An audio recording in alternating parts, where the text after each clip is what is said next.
ग्राम। अगर यह प्रैक्टिकल सफल होता है तो पूरे प्रदेश में इस प्रैक्टिकल को, इस ढांचे को लागू किया जाएगा, जिससे कि हमारे देश में जो आपदाओं के कारण मौत हो रही है उसको हम कम कर सकें।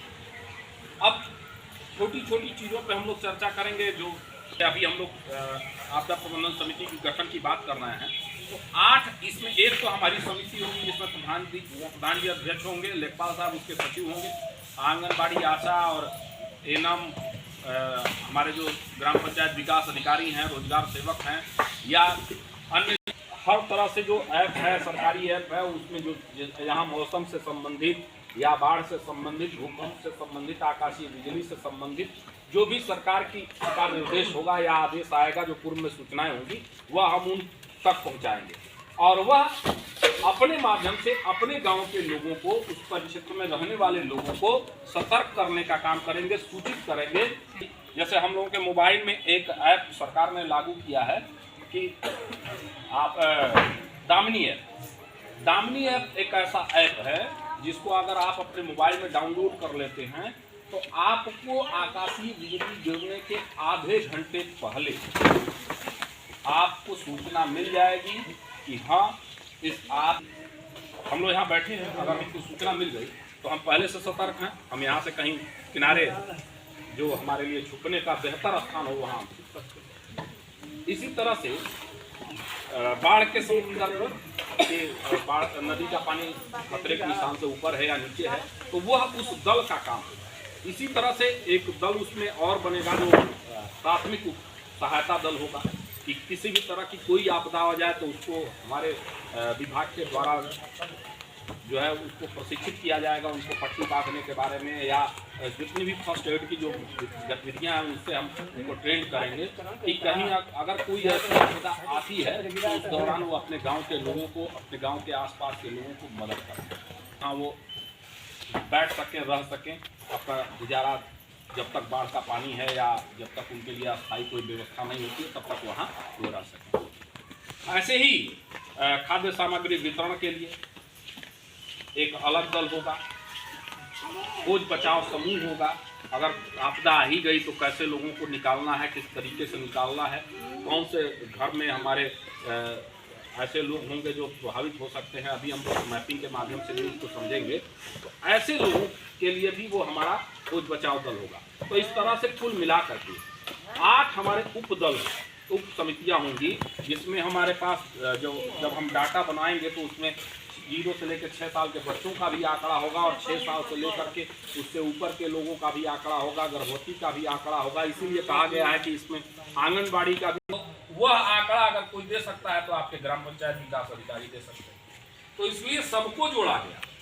स्वास्थ्य केंद्र कितनी दूरी पे है, वहाँ से स्वास्थ्य केंद्र द्वारा कौन सी सुविधाएं मिल सकती हैं, ये हमारे लिए आशा ही हमको ये सुविधा बता सकती है। जो बच्चों को मिलने वाले पोषाहार हैं, वो पोषाहार कितनी मात्रा में मिलेंगे, कैसे मिलेंगे, ये आंगनबाड़ी आपको बेहतर बता सकती है। टीकाकरण के संदर्भ में वो बता सकती है। तो ये सारी चीज़ें इसीलिए इस दल में रखा गया है। अब छोटी छोटी चीज़ों पे बहुत लंबा नहीं करेंगे, हम अपनी बात को समेटने का प्रयास करेंगे जल्दी। कुछ आपदाओं के समय, जैसे अभी आकाशीय बिजली, ये समय भी है आकाशीय बिजली जरूर। आकाशीय बिजली आ जाए तो किस पेड़ के नीचे छिपना चाहिए, कौन सा पेड़ है जहां हम छिप सकते हैं? आप में से कोई किस पेड़ के नीचे छिपना चाहिए? अच्छा, किस पेड़ के नीचे नहीं छुपना चाहिए? मतलब दुधारू के अलावा कहीं छिप सकते हैं। हाँ, सभी लोग सहमत है क्या इस बात? किसी भी पेड़ के नीचे छिपना आपके लिए खतरे से खाली नहीं। पहली बात जान लीजिएगा, वो चुंबक का काम करता है। कोई भी पेड़ हो, अभी इन्होंने जो बताया ना कि पानी, कतई पानी के तालाब के पास नहीं छुपना, वहां खड़े नहीं होना है, क्योंकि पानी में आकाशीय बिजली बहुत तेजी से, ऐसे किसी भी स्थान पे छुपने की गलती मत करिएगा, वह आपके लिए खतरे से खाली नहीं। और ये बात अपने तक मत रखिएगा, यह जितना आप फैलाएंगे उतना ही बेहतर होगा, क्योंकि सरकार की भी मंशा है कि इसको जितना अधिक लोगों को बताया जा सके। जब हम जितना अधिक लोगों को प्रचार प्रसार करेंगे, वो अपने परिवार में बच्चों के साथ बातचीत करेंगे, तो हमारे लिए उतना काम आसान होगा। अब एक तो बात हो गई कि पेड़ के नीचे नहीं छिपना है, पानी के पास नहीं छिपना है, किन चीजों का प्रयोग नहीं करना है। अच्छा, छिपने के लिए एक चीज और ध्यान रखिएगा, बिजली के टावर या मोबाइल के टावर, इनके पास या बिजली का पोल हो, यहाँ भी। दूसरी चीज, इस महोदय का प्रयोग एकदम मत करिएगा, ये सबसे बड़ा खतरा है।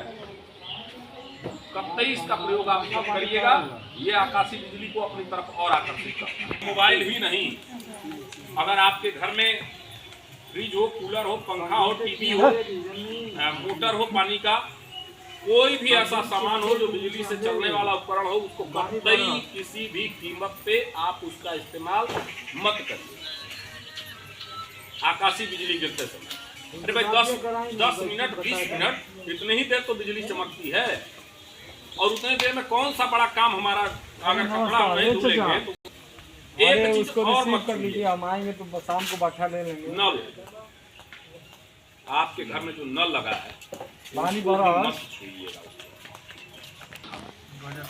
हाँ, और उस दौर में स्थिति ये थी कि हम लोग होटल में सोते नहीं थे, स्टेशन पे जा करके, होटल में कमरा बुक था और रात को स्टेशन पे जा करके हम लोग सोते थे, होटल छोड़ के। स्टेशन के बाहर जो खाली जगह था वहीं हम लोग सोते थे, जगह ढूंढ कर। तो डर के मारे होटल में नहीं जाता, क्योंकि ऊपर का कमरा बुक था, वो और ज्यादा खतरनाक। मुझे याद है कि मैं ऐसे ही एक बैठक चल रही थी, मेरे पीछे एक बच्चा कुछ देर पहले खड़ा था, तो मुझे लगा कि वही बच्चा कुर्सी हिला रहा होगा। मैंने देखा वो बच्चा नहीं, फिर मुझे लगा कि हो सकता है कि मेरी गलती से प्लास्टिक की कुर्सी है, हिल रही होगी। दोबारा मैंने ध्यान रखा तो फिर मेरी कुर्सी हिल रही थी, तो मुझे कुछ शक हुआ, और शक होने पे मैंने सामने की तरफ जब कमरे से निकल करके बाहर देखा तो साइकिलें हिल रही हल्के हल्के। अभी वो बहुत हल्का जो ऐसे जब कंपन कर रही थी, मैं तुरंत उसको समझ गया, चूँकि इसके पहले भी मेरी बहुत सारी ट्रेनिंगें हो चुकी थी। मैंने तुरंत जितनी भी महिलाएं थी, जो पुरुष थे, मैंने कहा एक एक करके जल्दी से बाहर निकलिए। अगर मैं एक कहते तक भूकंप आ गया जल्दी भागिए, तो दरवाजा एक था, भगदड़ मच जाती और बहुत सारे लोग हताहत थे। मैंने कहा एक एक करके जल्दी निकलिए, और एक एक करके जब लोग निकले तो अब उनको लगा कि कुछ हिल रहा है। कुछ लोग बिजली के पोल के पास भी जाके खड़े हो गए। उन महिलाओं को निकालने के चक्कर में मैं वहाँ खड़ा था, बिजली के पोल के पास जा खड़े हुए। मैंने डांट के सबको किनारे किया, और वो उसी दिन से लगातार 10 दिनों तक लगातार भूकंप आया। हम लोग तो यहाँ देवरिया दूर है, सिद्धार्थनगर बहुत करीब था, वो भी मैं सोहरतगढ़ में था, वो नेपाल से बिल्कुल सटे। तो आप सोचिए कि अगर थोड़ी सी जानकारी नहीं रहती कि कहाँ छिपना है, कैसे निकलना है, तो एक बड़ा हादसा हो सकता है। क्योंकि भीड़ काफ़ी थी, 150-200 लोग वहाँ उसी हाल में बैठे थे, और मात्र एक दरवाजा था, और 1 मिनट बाद जो कंपन था वो तेज हो गया, भूकंप के झटके तेज हो गए, तो बड़ा हादसा हो सकता था। तो अगर आपको जानकारी रहेगी, आप अपने भी बच सकते हैं, दूसरे को भी बचा सकते हैं। में है, अंदर है, बाहर में, बाहर निकल, बहुत अच्छी बात। अच्छा, कभी कभी ऐसा होता है कि मान लीजिए रात को आप सोए हैं, मच्छरदानी लगा के सोए हैं, कुंडी बंद है, और उसी समय भूकंप के झटके महसूस होने लगते, आप निकलना चाह रहे हैं, तो कभी कभी जल्दबाजी में आप गाड़ी स्टार्ट करिएगा, आपकी चाबी नहीं लग पाती है, तो कुंडी तो बहुत दूर की चीज़ है खोल पाना। मच्छरदानी से जब तक निकलेंगे, और हो सकता है बच्चा साथ में हो, उसको भी तो लेके निकलना है, तो उतनी देर में तो बिल्डिंग ध्वस्त हो सकती है। तो कहाँ छिपेंगे? सबसे अच्छा स्थान क्या है? चौकी के नीचे, मेज मजबूत हो, दीवार के कोने में। ये सेकेंडरी ऑप्शन है। अभी आपने बताया घर के कोने में। अच्छा, एक चीज बताइए, गांव में किसी का घर देख लीजिए, सबसे व्यस्त जगह कोई होता है तो घर का कोना होगा। उसी कोने में अलमारी होगा, उसी कोने में शीशा होगा, उसी कोने में बक्सा होगा और उसी कोने में अभी बात कर जितने भी घर के खाली सामान होंगे उस कार्नर में ही रखे जाएंगे। तो हमारे छुपने की स्थान को हमने खुदे व्यस्त कर दिया। नंबर कतई घर का कोना खाली रखिए, अपने कमरे का कोना खाली रखिए। भगवान न करे भूकंप आवे, लेकिन अगर कहीं आ भी गया, आप नहीं निकल पा रहे हैं, तो वह जो कोना होता है, कुछ लोग कहते हैं दरवाजे के पास मत छिपिएगा।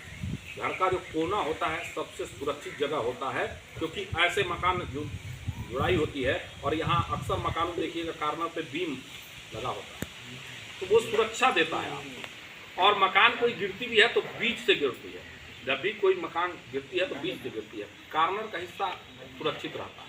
तो इसलिए वो कोने वाली जगह जो आपने बताया कि चौकी है, मेज है, तो वो अगर कोना व्यस्त है, आयोग को कस के पकड़ लीजिए, ये भी ऑप्शन है।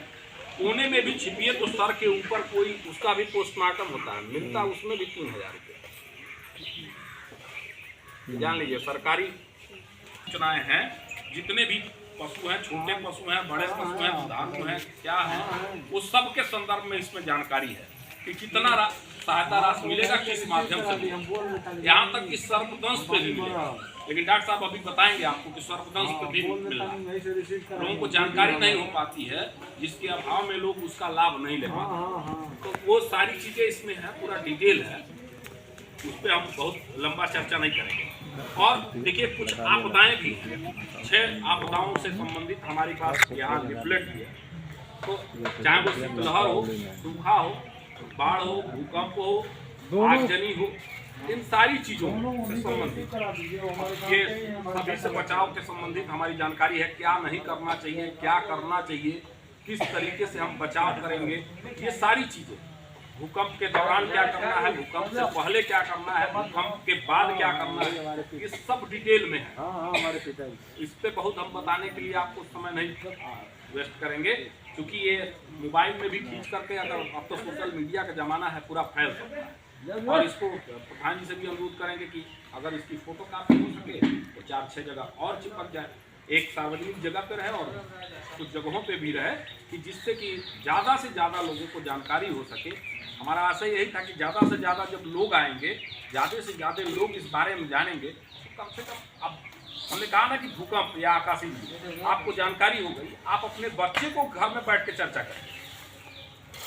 जब शुरू में मुझे याद है